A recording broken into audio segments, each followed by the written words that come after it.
Hello friends, आपका फिर से स्वागत है हमारे यूट्यूब चैनल संकल्प या स्टडी ट्यूब में। तो फ्रेंड्स, आप लोग कैसे हो? आशा करता हूं कि आप लोग बहुत अच्छे होंगे। तो फ्रेंड्स, आज का मेरा टॉपिक है स्पोकन से। तो चलिए वीडियो की स्टार्ट करते हैं बिना समय बर्बाद किए।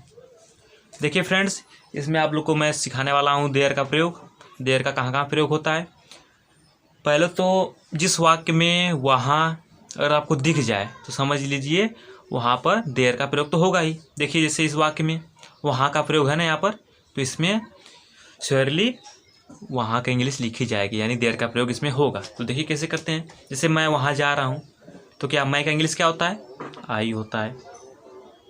अब देखिए ये प्रेजेंट कंटिन्यूअस टेंशन है, तो इसके लिए क्या करते हैं, सब जो क्रिया होता है इसमें आईएनजी जोड़ते हैं। तो आई के साथ पहले क्या लगेगा? सहायक क्रिया एम लगेगा। फिर जा रहा है, इसका बनेगा गो, और क्रिया में आईएनजी जुड़ जाएगा क्योंकि प्रेजेंट कंटिन्यूअस टेंस है, इसलिए गो में आईएनजी जुड़ गया। आई एम गोइंग, अब कहाँ जा रहा हूँ? देयर।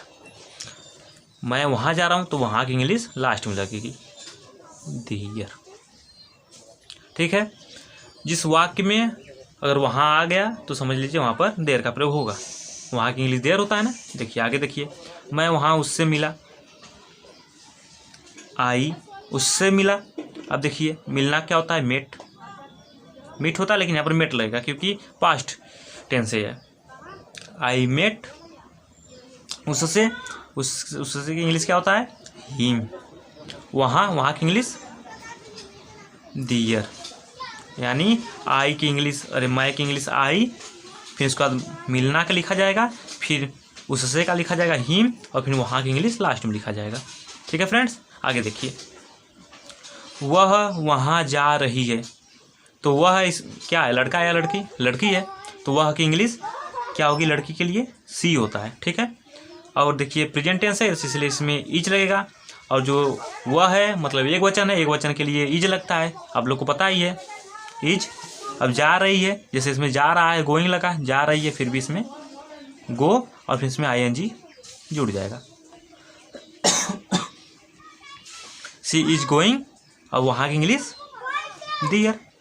देखिए फ्रेंड्स, ये तो ऐसे सेंटेंस थे जिसमें वहाँ वाक्य में आ रहा था। ठीक है। यहाँ पर देखिए वहाँ आ गया, यहाँ पर वहाँ आ गया, वाक्य में वहाँ आ रहा है ना।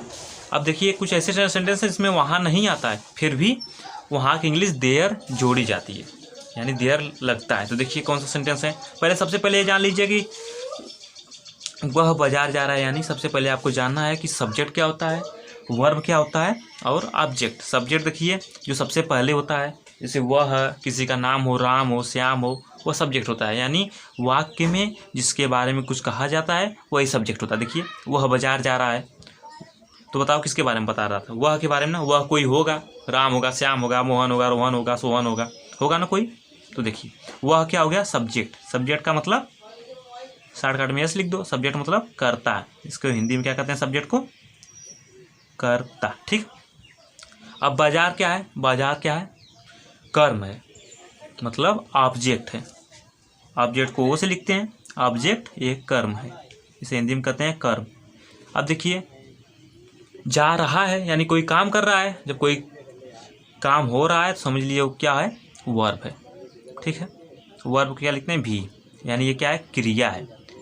यानी जिस सेंटेंस में किसी के बारे में कुछ कहा जाता है, जिसके बारे में कुछ कहा जाता है वही कर्ता होता है, और वह क्या काम कर रहा है? जा रहा है, तो वो क्या होता है? वर्ब होता है। और जो बचता है, कुछ जो अदर वर्ड बचता है, उसे ऑब्जेक्ट कहते हैं। ठीक है। तो बाजार ऑब्जेक्ट हो गया, यानी कर्म हो गया। तो देखिए आपको पता चल गया क्या सब्जेक्ट होता है, और क्या ऑब्जेक्ट होता है, और क्या क्रिया होता है। अब देखिए दूसरा प्रयोग में है क्या है। जैसे हमारे स्कूल में 15 कमरे हैं, तो देखो फ्रेंड्स इस वाक्य में क्या आपको सब्जेक्ट कहीं दिख रहा है? हमारे स्कूल में, ये तो एक यूनिट है। हमारे स्कूल में तो क्या ये सब्जेक्ट है? सब्जेक्ट तो वो होता है ना जिसका किसी का नाम होता है, या वह होता है, या तुम होता है, या मैं, वे। क्या इसमें आपको कहीं दिख रहा है? नहीं। हमारे स्कूल में, ये तो हो गया खुद इन द स्कूल, यानी ऑब्जेक्ट के रूप में है। यानी जिस वाक्य में कर्ता का पता नहीं होता है वहाँ पर देयर का प्रयोग करते हैं। तो देखिए कैसे करते हैं। सबसे पहले देयर का प्रयोग करेंगे, देयर। फिर प्रेजेंट टेंस है तो श्योरली क्या लगेगा? इज लगेगा, इज। ठीक है। अब देखिए 15 कमरे हैं हमारे स्कूल में, ये तो ऑब्जेक्ट है, सबसे लास्ट में रहेगा, ठीक है। तो हमारे स्कूल में 15 कमरे हैं, यानी 15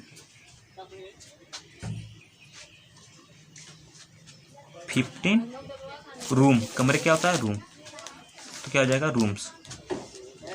हमारे स्कूल में यानी in our school, our school. अब दूसरा सब्जेक्ट सेंटेंस देखिए, उस जंगल में एक राजा था। तो इसमें भी देखिए कहीं क्या करता दिख रहा है, ठीक है। इसमें भी करता नहीं है, उस जंगल में पहले ही आ गया, यानी जो ऑब्जेक्ट हो पहले ही आ जा रहा है, सब्जेक्ट का पता नहीं चल रहा है। यानी जिस वाक्य में सब्जेक्ट का पता नहीं चलता है उसमें देयर का प्रयोग करते हैं, देयर। अब देखिए पास्ट टेंस है तो वाज लगेगा। एक राजा था, देयर वाज अ किंग, ठीक है। A king in that forest, यानी उस जंगल में, इन दैट फॉरेस्ट। अब देखिए आगे, जीवन में कष्ट, ठीक है। तो इसमें भी देयर का प्रयोग होगा, इसमें भी करता है, पता नहीं चल रहा है। देयर इज, कष्ट का इंग्लिश क्या होता है? माइजरी। इन लाइफ, जीवन में। अब आगे देखिए, अब तीसरा प्रयोग क्या है? इस दूसरे प्रयोग में क्या था? कर्ता का पता नहीं चल रहा था, लेकिन इसमें ऑब्जेक्ट था। अब तीसरे प्रयोग में कर्ता होगा लेकिन ऑब्जेक्ट नहीं होगा। जैसे एक राजा था, देखिए इसमें कर्ता है ना, तो इसमें सब्जेक्ट है, यानी जब ऑब्जेक्ट भी नहीं रहता है फिर भी देयर का प्रयोग करते हैं, देयर। पास्ट टेंस है तो वाज लगेगा, a king, there was a king. देखिए आया क्या था? एक बच्चा था, तो देयर वाज, अब बच्चा क्या होता है? चाइल्ड होता है, किड होता है, तो किड लिख दो, ठीक है। अब आगे देखिए, आप ऐसे सेंटेंस देखिए जिसमें ना ऑब्जेक्ट का पता चलेगा ना सब्जेक्ट का, उसमें भी देयर का प्रयोग करते हैं। जैसे कुछ था, देयर, पास्ट टेंस में है तो वाज लगेगा ही, वाज समथिंग।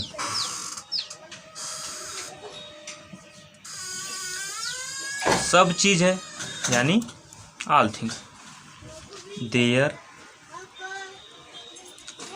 वाज, वाज नहीं लगेगा, इसमें इज लगेगा, प्रेजेंट टेंस है, इज। सब चीज का इंग्लिश क्या होता है? All things, all things.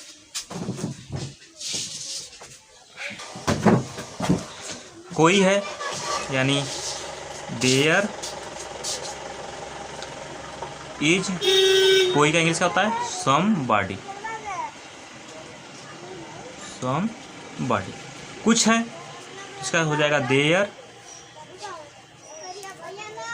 Is, कुछ का इंग्लिश क्या होता है? समथिंग, यानी देयर इज समथिंग। और आगे देखिए, यह दूसरे प्रयोग का एग्जाम्पल है, दिमाग में गंदगी है, यानी इसमें कर्ता नहीं है लेकिन ऑब्जेक्ट है, ठीक है। तो दिमाग में गंदगी का मतलब क्या हुआ? यानी दिमाग में बुरे विचार हैं। ये नहीं कि दिमाग में गंदगी है, दिमाग में गंदगी नहीं है, दिमाग में गंदगी का मतलब बुरे विचार। तो क्या करेंगे? प्लेस में देयर का प्रयोग करेंगे, देयर। फिर इज का प्रयोग करेंगे, गंदगी की मतलब बैड आइडिया, मतलब बुरे विचार। गंदगी का मतलब यहाँ पर बुरे विचार से होगा। इन माइंड, दिमाग का इंग्लिश माइंड, इन माइंड। तो फ्रेंड्स, मेरी वीडियो कैसे लगी आपको? अगर अच्छी लगे तो प्लीज़ इसे लाइक और सब्सक्राइब करना ना भूलें।